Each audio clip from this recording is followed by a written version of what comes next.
Episode opening സീനില് നമ്മുടെ ആൾക്കാര് അവരാണെങ്കിൽ ഇപ്പൊ സിറ്റിയിലേക്ക് വന്ന് അറഞ്ചം പുറഞ്ഞ് ഓടുന്നുണ്ട്. അവർക്കിപ്പോ ആവശ്യം എങ്ങനെയെങ്കിലും സാഞ്ചിക്ക് ആവശ്യമായിട്ടുള്ള ബ്ലഡ് അത് കണ്ടെത്തുക എന്നത് മാത്രമാണ്. ഫിഷ്മാൻസിന്റെ ബ്ലഡ് അതെടുക്കാനായിട്ട് പറ്റില്ല. അങ്ങനെ എടുത്താൽ അത് വലിയ പ്രശ്നമാവും. സോ എങ്ങനെയെങ്കിലും വിസിറ്റേഴ്സ് ആയിട്ടുള്ള ഏതെങ്കിലും മനുഷ്യരെ കണ്ടുപിടിച്ച് അവന്റെ ബ്ലഡ് ഗ്രൂപ്പ് ഉണ്ടോ എന്ന് ചെക്ക് ചെയ്ത് അവന് ബ്ലഡ് കയറ്റണം. അതേസമയം ഇവിടെ ആ മർമെയ്ഡുകള് വലിയൊരു ബാരൽ കണ്ടെത്തും. ആക്ച്വലി ഇതില് നമ്മുടെ ആൾക്കാർ ആ വില്ലനെ അടച്ചു വെച്ചിരിക്കുകയാണ്. മർമെയ്ഡുകൾ കരുതും അതിന്റെ ഉള്ളില് വലിയ എന്തോ നിധി ഒളിപ്പിച്ചു വെച്ചിരിക്കുകയാണെന്ന്. അവർ രഹസ്യമായിട്ട് അത് എടുത്തോണ്ട് വന്ന് തുറക്കാനുള്ള പ്ലാനിടും. കട്ട് ചെയ്ത ഒരുപാട് നേരത്തെ കഷ്ടപ്പാടിന്റെ ഫലമായിട്ട് ഇപ്പോ സാഞ്ചിക്ക് ഒരു ബ്ലഡ് ഡോണറിനെ കിട്ടിയിരിക്കുകയാണ്. ബ്ലഡൊക്കെ കയറ്റി കഴിയുമ്പോൾ ചെക്കൻ ഉഷാറായിട്ട് കണ്ണു തുറക്കും. സാഞ്ചിയാണെങ്കിൽ ചാടി എഴുന്നേക്കും. ഐ എം സോറി, ഞാൻ കാരണം വീണ്ടും നിങ്ങൾക്ക് ഒരുപാട് ബുദ്ധിമുട്ടായല്ലേ? സത്യത്തിൽ എന്താ ഉണ്ടായെന്ന് എനിക്ക് ഓർമ്മയില്ല, ഞാനൊന്ന് ഓർത്ത് നോക്കട്ടെ എന്ന് പറഞ്ഞ് അവൻ ഓർക്കാനായിട്ട് തുടങ്ങുമ്പോഴേക്കും ചോപ്പറും ഉസോപ്പും അവരോടി വന്ന് അവനോട് പറയും, അയ്യോ വേണ്ട വേണ്ട, ദയവ് ചെയ്ത് ആവശ്യമില്ലാത്ത ഒന്നും നീ ഇപ്പൊ ഓർക്കാൻ നിൽക്കണ്ട. ഇനിയും എന്തെങ്കിലും സംഭവിച്ചാ ബ്ലഡ് തരാൻ ഇനി ഐലാൻഡില് ആരും ഇല്ല എന്നുള്ള കാര്യം നീ മറക്കരുത്. നിനക്ക് ബ്ലഡ് തന്ന് നിന്നെ രക്ഷിച്ചത് ആരാണെന്ന് കാണണ്ടേ? ഇപ്പൊ കാണിച്ചു തരാന്ന് പറഞ്ഞ് ഉസോപ്പ് ആണെങ്കിൽ കർട്ടൻ റിമൂവ് ചെയ്യും. സാഞ്ചി ആണെങ്കിൽ ബ്ലഡ് തന്ന ആൾക്കാരെ കണ്ട് ഷോക്ക് ആവുകയാണ്. അത് മറ്റാരുമല്ല, കമബക്ക ഐലാൻഡിലുള്ള 2 പേര് നോ എന്ന് നിലവിളിച്ച് ആ റൂമിന് ചുറ്റും ഓടുകയാണ്. അതേസമയം ചോപ്പർ ലൂഫിയുടെ ബോഡിയിൽ കാര്യമായിട്ട് പരുക്ക് പറ്റിയ ശ്രദ്ധിക്കും. അവൻ ബ്ലഡ് എടുത്ത് ചെക്ക് ചെയ്ത് നോക്കും. ആ ബ്ലഡ് ചെക്ക് ചെയ്യുമ്പോൾ തന്നെ ചോപ്പറിന് പിടികിട്ടും അവന്റെ ബോഡിയിൽ പോയിസൺ കലർന്നിട്ടുണ്ടെന്ന്. ആക്ച്വലി നമ്മുടെ ലൂഫി അവൻ ആ ഫിഷർമാൻസുമായിട്ട് ഫൈറ്റ് ചെയ്തപ്പോഴാണ് അവരുടെ വെപ്പൻസ് തട്ടി ഈ ഒരു പോയിസൺ ലൂഫിയുടെ ബോഡിയിൽ സ്പ്രെഡ് ആയത്.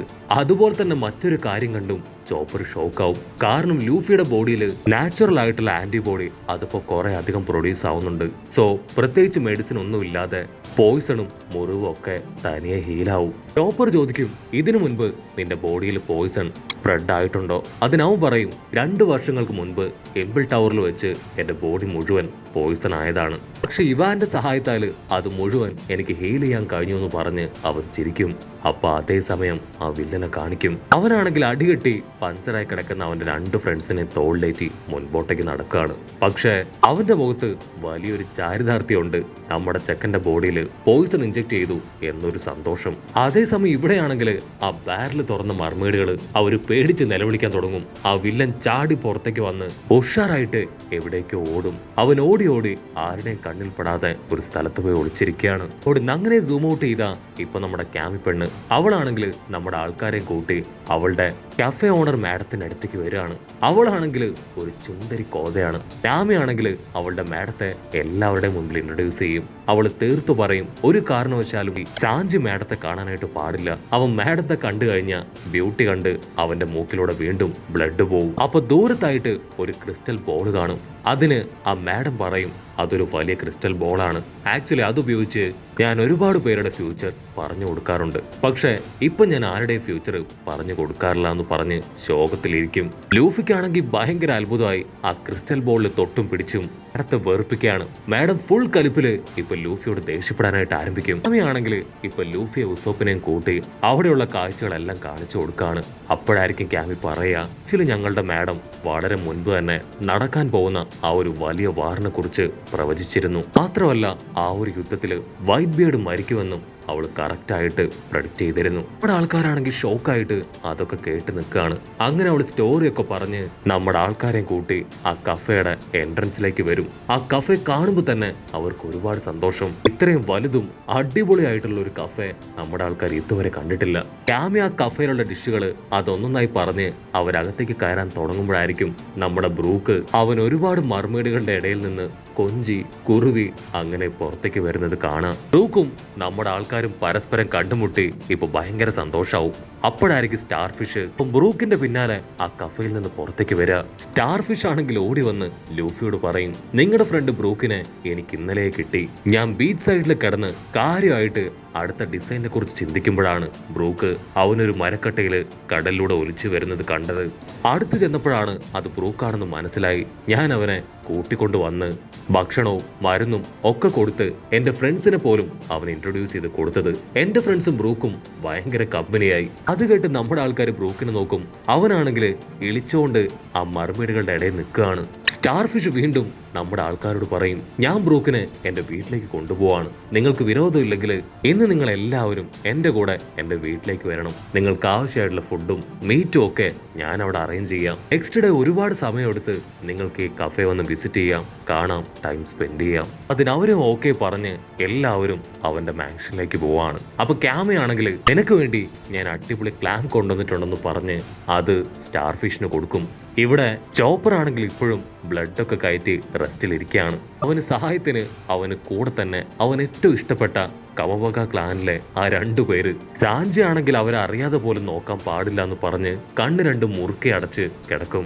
അതേസമയം ഇവിടെ ലൂഫിയ ടീം അവരിപ്പോ സ്റ്റാർ ഫിഷിന്റെ മാൻഷനിലേക്ക് പോവാൻ ടാക്സിക്ക് വെയിറ്റ് ചെയ്യാണ്. അങ്ങനെ ഒരു ടാക്സിയിൽ കയറി യാത്ര ആരംഭിക്കുമ്പോഴായിരിക്കും ഒരു വാണ്ടഡ് പേഴ്സണെ അവിടെ കാണുക. ഉടനെ ആ സ്റ്റാർ ഫിഷ് പറയും, അവനെ കുറിച്ച് കൂടുതൽ കാര്യങ്ങൾ ഞാൻ പറഞ്ഞുതരാം. അവൻ ആക്ച്വലി ഒരു വാണ്ടഡ് പൈററ്റ് ആണ്. അവന് ഞങ്ങളുടെ മർമെയ്ഡ് പ്രിൻസസിനെ ഭയങ്കര ഇഷ്ടമായിരുന്നു. അവളെ കല്യാണം കഴിക്കാൻ അവൻ ഒരുപാട് ആഗ്രഹിച്ചു. സോ എല്ലാ ആഴ്ചയും നിർത്താതെ അവൻ പ്രിൻസസിന് ലെറ്റർ അയച്ചുകൊണ്ടേയിരുന്നു. പ്രിൻസസ് ആണെങ്കിൽ അതൊരു വലിയ ഇഷ്യൂ ആക്കി മാറ്റി അതൊരു നാഷണൽ ഇഷ്യൂ ആയി മാറി. ഈ പ്രശ്നങ്ങളെല്ലാം അറിഞ്ഞ മർമെയ്ഡ് പ്രിൻസസിന്റെ പപ്പ ആക്ച്വലി അദ്ദേഹത്തിന് 4 മക്കളാണ്. അതിൽ 3 പേരെയാണ് നമ്മൾ കുറച്ചു മുൻപ് ആ ഐലാൻഡിൽ കണ്ടത്. അവരുടെ ഏറ്റവും ഇളയ അനുജത്തിയാണ് മർമെയ്ഡ് പ്രിൻസസ്. സ്റ്റാർ ഫിഷിന്റെ സ്റ്റോറി കേട്ട് ഇപ്പൊ നമ്മുടെ ക്യാമി അവളാണെങ്കിൽ വേറെന്തൊക്കെയോ പറയാൻ തുടങ്ങും. നിങ്ങൾ കണ്ടു എന്ന് പറഞ്ഞ ആ ഒരു വാണ്ടഡ് ഷിപ്പ് അത് ആക്ച്വലി ഇപ്പൊ റൺ ചെയ്യുന്നത് ആ വാണ്ടഡ് ഷിപ്പിന്റെ യഥാർത്ഥ ഓണേഴ്സിന്റെ ഇപ്പോഴത്തെ ജനറേഷനിലുള്ള ആൾക്കാരാണ്. ഇനി ആ പ്രാന്ത ടീംസ് എന്തൊക്കെയോ പറഞ്ഞ് മുൻപോട്ടേക്ക് വരുമ്പോഴായിരിക്കും ലൂഫി അവൻ കാര്യമായിട്ട് എന്തോ ഒന്ന് മുൻപിൽ കാണുക. അവൻ വയസ്സായിട്ടുള്ള കുറച്ച് മർമേഡുകളെ കാണും. ആ മർമേഡുകളെ കാണുമ്പോൾ തന്നെ അവൻ ഓർമ്മ വരിക കൊക്രോയാണ്. മാത്രമല്ല ഫിഷ്മാനും മർമെയ്ഡും തമ്മിൽ നല്ല വ്യത്യാസമുണ്ട്. ആക്ച്വലി അവർ 2 പേരും തമ്മിൽ വിവാഹം കഴിക്കുകയാണെങ്കിൽ തന്നെ ഒന്നല്ലെങ്കിൽ ഫിഷ്മാൻ ബോയ് അല്ലെങ്കിൽ ഗേൾ, അല്ലെങ്കിൽ മർമെയ്ഡ് ഗേൾ അല്ലെങ്കിൽ മർമെയ്ഡ് ബോയ്, ഇങ്ങനെയായിരിക്കും അവർക്ക് കുട്ടികൾ ഉണ്ടാവുക. വ്യത്യസ്തങ്ങളായ കാര്യങ്ങൾ കണ്ടും കേട്ടും നമ്മുടെ ആൾക്കാരുടെ യാത്ര തുടർന്നു കൊണ്ടേയിരിക്കും. ഉടനെ വേറൊരു ഭാഗത്ത് ഒരു ക്യാൻഡി ഫാക്ടറി കാണും. അവിടെയാണെങ്കിൽ പൈററ്റിന്റെ കൊടിയൊക്കെ കണ്ട് ലൂഫിക്ക് അത്ഭുതം തോന്നും. അതിനാ സ്റ്റാർ ഫിഷ് പറയും, ആക്ച്വലി ഞങ്ങളുടെ ഐലാൻഡ് പ്രൊട്ടക്ട് ചെയ്യുന്നത് ബിഗ് മോം ആണ്. ബിഗ് മോമും വൈറ്റ് ബിയർഡും 2 പേരും ചേർന്നാണ് മുൻപ് ഇവിടം പ്രൊട്ടക്ട് ചെയ്തിരുന്നത്. പക്ഷെ വൈറ്റ് ബിയർഡ് മരിച്ചതിന് ശേഷം ഇപ്പൊ ഇവിടെ ഉള്ളത് ടോം മാത്രമാണ്. അവന്റെ പൈററ്റ് ഫ്ലാഗ് ആണ് നിങ്ങൾ ഇവിടെ കാണുന്നതെല്ലാം. അതുകൊണ്ട് തന്നെ മറ്റു പൈററ്റ്സ് ഇവിടേക്ക് വന്ന് ഞങ്ങൾ അറ്റാക്ക് ചെയ്യില്ല. അങ്ങനെ കാഴ്ചകൾ കണ്ടും ഡിസ്കസ് ചെയ്തും നമ്മുടെ ആൾക്കാർ ഒരു വിധത്തില് സ്റ്റാർ ഫിഷിന്റെ മാൻഷനിലേക്ക് വരികയാണ്. സ്റ്റാർ ഫിഷിന്റെ മാൻഷൻ കണ്ട് അവർക്ക് എല്ലാവർക്കും ഭയങ്കര അത്ഭുതം. ഒരു ചെറിയ സ്റ്റാർ ഫിഷിന് ഇത്രയും വലിയ മാൻഷനോ? വാവ്, ഇത് ശരിക്കും സൂപ്പർ ആയിട്ടുണ്ട്. കട്ട് ചെയ്താ ഇവിടെ കഫേ മാഡത്തെ കാണിക്കും. അവളാണെങ്കിൽ ഇപ്പൊ ഭയങ്കര ടെൻഷനിലാണ്. ഉടനെ അവളുടെ അസിസ്റ്റൻസ് എല്ലാം അവളുടെ അടുത്തേക്ക് വന്ന് കാര്യം തിരക്കും. അവള് നിലവിളിച്ചു പറയും, ഇവിടേക്ക് സ്ട്രോ ഹാറ്റ് പൈററ്റ് ലൂഫി എത്തിയിട്ടുണ്ട്. എനിക്ക് കിട്ടിയ ഇൻഫർമേഷൻ പ്രകാരം അവൻ ഭയങ്കര ഡേഞ്ചർ ആണ്. എത്രയും പെട്ടെന്ന് നമ്മുടെ ഈ ഐലാൻഡിൽ നിന്ന് അവനെ തല്ലി ഓടിക്കണം. ആക്ച്വലി അവള് നമ്മുടെ ലൂഫിയുടെ ഫ്യൂച്ചർ അത് നോക്കിയിരുന്നു. അതിൽ അവള് കണ്ടത് തീയിലൂടെ നടന്നു വരുന്ന ലൂഫിയാണ്. അവള് വീണ്ടും പറയും, നമ്മുടെ ഈ ഫിഷ്മാൻ ഐലാൻഡ് അത് നശിക്കാൻ പോകുന്നത് ആ ലൂഫിയിലൂടെയാണ്. അവൻ ഇപ്പൊ തന്നെ ഈ നിമിഷം തന്നെ ഇവിടുന്ന് അടിച്ചോടിക്കണം എന്ന് പറയുന്നതോട് കൂടെ ഈ ഒരു എപ്പിസോഡും അവസാനിക്കുന്നു. എപ്പിസോഡ് ഇഷ്ടപ്പെടുകയാണെങ്കിൽ തീർച്ചയായിട്ടും ലൈക്ക് ചെയ്യാനും കമന്റ് ചെയ്യാനും ഷെയർ ചെയ്യാനും മറക്കല്ലേ. അടുത്തൊരു അടിപൊളി എപ്പിസോഡുമായിട്ട് കാണുന്നവരെ it's me with Mallu episode.